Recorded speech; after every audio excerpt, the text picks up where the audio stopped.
Assalamualaikum warahmatullahi wabarakatuh. Alhamdulillahi rabbil alamin. Wabihi nasta'inu ala umuri dunya waddin. Wassalatu wassalamu ala sayyidil anbiya wal mursalin, sayyidina wa nabiyyina Muhammadin wa ala alihi wa sahbihi ajma'in. La hawla wa la quwwata illa billahil aliyyil azim. Amma ba'du, para jamaah, para takmir Masjid Raudhatul Jannah Waru yang saya hormati, yang dirahmati Allah Subhanahu wa taala. Mudah-mudahan kumpul kula kali panjenengan di tempat yang penuh berkah ini senantiasa menjadikan Allah menjadi salah satu sebab di antara sebab Allah selalu ridho terhadap kita. Dan mudah-mudahan perkumpulan kita di tempat yang penuh berkah ini pula menjadikan kita selalu mendapatkan tambahan taufik, hidayah, inayah dari Allah Subhanahu wa taala, sehingga pulau kali panjenengan tetap bisa istiqomah berjuang untuk menunaikan ibadah puasa dan menghidupkan malam-malam di bulan Ramadan. Amin ya rabbal alamin. Hadirin para jamaah yang saya hormati, yang dirahmati Allah, meluruskan daripada sambutan informasi dari pengurus takmir tadi bahwa nama saya Marzuki, buatan Ustaz Nasih, sebab saya tidak badali buatan apa-apa. Tema yang kita akan bahas pada kesempatan yang penuh berkah ini adalah menjaga hati, menjaga iman supaya cita-citanya tercapai. Hematnya ini sama dengan ayat wa may yattaqillaha yaj'al lahu makhraja wa yarzuquhu min haitsu la yahtasib. Barang siapa, kata Allah di dalam surat At-Talaq juz 28, wa may yattaqillaha, barang siapa yang tetap istiqomah takwa kepada Allah, yaj'al lahu makhraja, Allah jadikan untuknya solusi, jalan keluar dari setiap problematika dalam hidupnya. Tidak berhenti sampai situ, Allah tambahkan bonus untuknya, wa yarzuquhu min haitsu la yahtasib, Allah juga akan memberikan rizki kepadanya dari arah yang tidak terduga sebelumnya.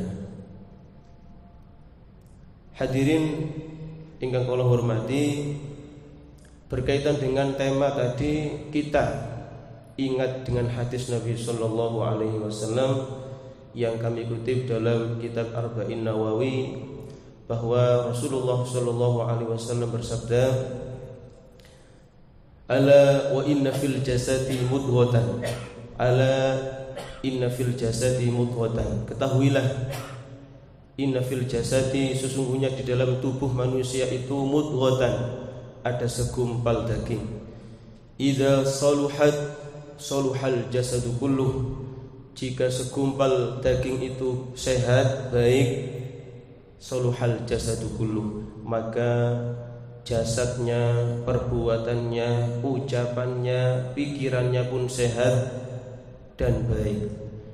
Wa idza fasadat, jika segumpal daging itu rusak, sakit, fasadat jasadu kulluh, maka perbuatannya, ucapannya, pikirannya pun tidak baik, tidak sehat, artinya sakit.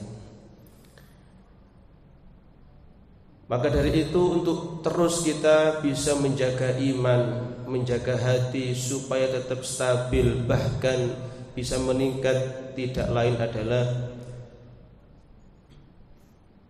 berusaha merawat hati. Pertanyaannya, mohon maaf Ustaz, bagaimana hati kita supaya tetap baik?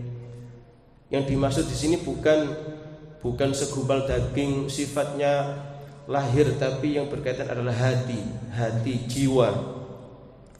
Maka kita tahu hadis tadi sebelumnya diawali dengan redaksi innal halala bayyin wa innal harama bayyin wa bainahuma umurun mustabihat, bahwa hadis tentang hati yang baik dan buruk itu diawali dengan hal-hal yang berkaitan dengan haram dan haram, halal dan haram. Artinya jika kita ingin hati kita sehat, baik, maka pastikan apa yang kita konsumsi, kita makan, kita minum, apa yang kita pakai, pastikan, perjuangkan bahwa itu benar-benar bersih, benar-benar halal. Sebaliknya, jika ada seorang mukmin yang hatinya sakit, rusak, maka kemungkinan besar bisa dipastikan apa yang dia konsumsi, yang dia makan, dia minum, dia pakai, kemungkinan ada hal-hal yang haram, ada hal-hal yang syubhat. Ada hal-hal yang syubhat. Syubhat niku belum jelas antara halal dan haramnya. Maka kalau ada hal-hal yang syubhat, itu akan condong pada yang haram. Maka syubhat dan haram itu akan menghasilkan hati yang rusak, hati yang tidak baik, ditimbulkan, melahirkan ucapan, perbuatan, pikiran yang tidak baik. Hadirin yang saya hormati, itu cara pertama supaya hati kita tetap bisa bertahan dalam iman, bahkan bisa meningkat. Artinya apa? Pastikan bahwa yang kita pakai, kita minum, kita makan benar-benar halal. Halal makanannya, halal cara memperolehnya. Yang kedua, hadirin yang saya hormati, untuk kita bisa menjaga hati supaya tetap stabil, meningkat, sehingga kita mendapatkan apa yang kita cita-citakan adalah punya semangat untuk terus menambah pengetahuan, khususnya tentang yang berkaitan dengan agama. Kenapa demikian? Karena Nabi SAW pernah bersabda dalam hadis yang cukup terkenal, sering kita dengarkan, Talabul ilmi faridatun ala kulli muslimin wa muslimatin. Mencari ilmu adalah suatu kewajiban individu bagi setiap orang beriman, laki-laki maupun perempuan. Cara yang kedua untuk kita bisa menjaga iman, meningkatkan iman adalah punya semangat, banyak mendengar, banyak membaca, banyak berpikir, banyak merenungkan tentang kebesaran Allah Subhanahu wa ta'ala dimanapun, dalam bentuk apapun. Maka dari itu, dalam syariat Islam ada kewajiban Jumatan, sholat Jumat seminggu sekali, sepekan sekali, khususnya bagi orang laki-laki. Tujuannya apa? Berkumpul bersama-sama untuk mendengarkan nasihat-nasihat takwa. Minimal seminggu sekali. Orang mukmin, orang ngaku beriman, sudah balik, sehat, berakal, kok tidak Jumatan, dia berdosa. Berdosa karena meninggalkan kewajiban. Dosanya meninggalkan sholat. Yang kedua, meninggalkan kewajiban mencari ilmu. Minimal seminggu sekali. Orang mukmin itu sadar tidak sadar dipaksa untuk belajar mendengarkan nasihat-nasihat takwa. Maksimalnya tidak terbatas, kapanpun, dimanapun, hendaknya kita terus punya semangat menambah pengetahuan. Sebab apa, hadirin yang saya hormati? Hal ini sejalan dengan firman Allah Subhanahu wa ta'ala dalam surat Fatir juz 22. Allah berfirman, innama yakhshallaha min ibadihil ulama. Sering kita dengar, Sesungguhnya seorang hamba yang takut pada Allah adalah mereka para ulama. Min ibadihil ulama. Orang yang takut kepada Allah adalah hamba-hamba yang berilmu dan beramal. Berilmu dan beramal. Makna ulama tidak sempit hanya orang yang ahli mendalam pengetahuan tentang agama, mboten. Tapi luas maknanya luas. Siapapun orang yang beriman dan beramal soleh, apapun bentuknya, latar belakangnya, profesinya, dia potensi menjadi ulama. Potensi menjadi ulama dalam bidangnya masing-masing. Maka kalau ada orang mukmin, ahli ekonomi, bertakwa, maka bisa disebut ulama dalam hal ekonomi.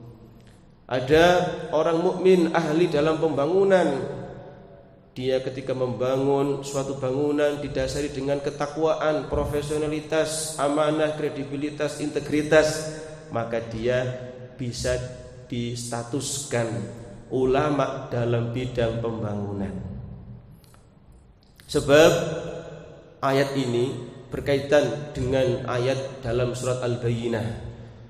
Ayat terakhir bunyinya apa? Dzalika liman khasyiya rabbah.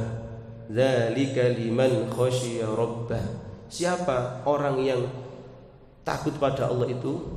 Mereka adalah radhiyallahu anhum wa radu an. Mereka yang ridho terhadap Allah dan Allah pun ridho terhadap mereka. Sehingga ayat sebelumnya apa? Jazaohum 'inda rabbihim jannatu 'adnin tajri min tahtihal anharu khalidina fiha abada. Orang yang diridhai oleh Allah, mereka orang-orang yang takwa pada Allah, mereka akan mendapatkan surga nanti di akhirat. Siapa orang yang diridhai oleh Allah dan meridhai Allah siapa? Ayat sebelumnya menjelaskan innal ladzina amanu wa 'amilus solihati ulaika hum khairul bariyah. Ternyata orang yang takut liman khasyiya rabbah adalah cuma dua syaratnya, iman dan amal soleh. Iman dan amal soleh. Pokoknya dalam hatinya ada iman pada Allah, dibuktikan dengan amal soleh dalam bentuk apapun, dalam kapasitas apapun, maka bisa disebut mereka adalah ulama dalam bidangnya masing-masing.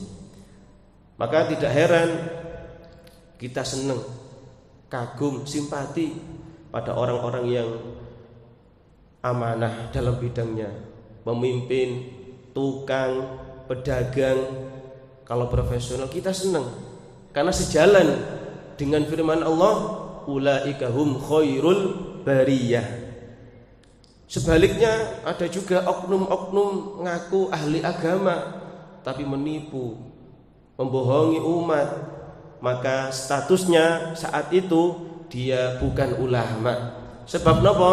Dia tidak wa amilus solihat, dia sedang maksiat kepada Allah Subhanahu wa taala. Hadirin yang saya hormati, yang dimuliakan Allah Subhanahu wa taala, itulah di antara cara paling efektif untuk kita bisa memastikan supaya hati kita tetap stabil, iman kita bisa meningkat, sehingga apa yang kita harapkan dikabulkan oleh Allah Subhanahu wa taala adalah memastikan kebersihan apa yang kita makan, kita minum, kita pakai. Yang kedua, punya semangat terus belajar, banyak membaca, banyak mendengar, banyak berpikir. Kesimpulannya, kebersihan itu akan melahirkan kebesaran. Kebersihan akan melahirkan kebesaran. Sebaliknya, kebesaran yang dibangun atas ketidakbersihan atau dengan cara-cara yang kotor, secara tidak sadar dia sedang menjatuhkan dirinya sendiri. Mudah-mudahan kula kali panjenengan mendapatkan ilmu yang bermanfaat, rezeki yang banyak, berkah untuk bekal ibadah, dan segala amal ibadah kita diterima di sisi Allah Subhanahu wa taala. Amin ya rabbal alamin. Mohon maaf, terima kasih. Wassalamualaikum warahmatullahi wabarakatuh.